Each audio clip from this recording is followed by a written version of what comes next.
Salut à tous et à toutes, bienvenue dans cette vidéo introductive à travers laquelle nous allons aborder le concept du native storage avec le framework unique. Alors, le native storage permet le stockage de données. Donc, quand je dis stockage, on pense forcément à sauvegarde de données.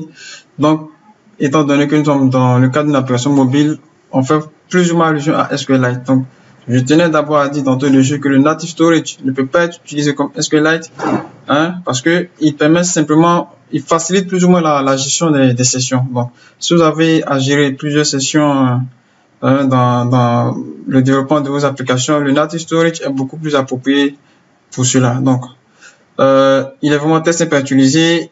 Il facilite, on va dire, la gestion des petites quantités de données.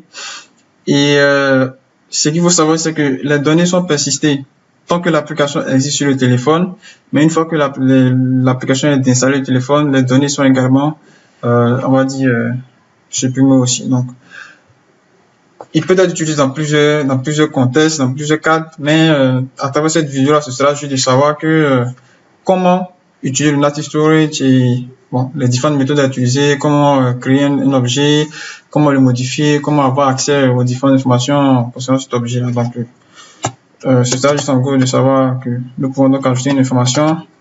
Mais comme je disais, il peut pas être utilisé comme SQLite parce que s'il s'agit de la persistance des données en tant que telle, le native storage n'est pas vraiment approprié.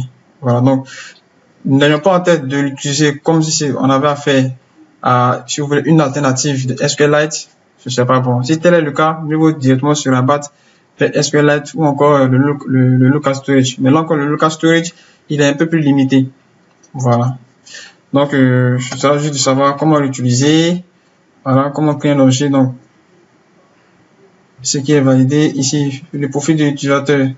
Bourgogne Sage, contact 22 Et ici, comme je disais, une fois qu'une information est modifiée,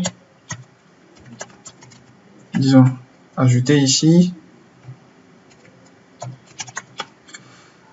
ce sera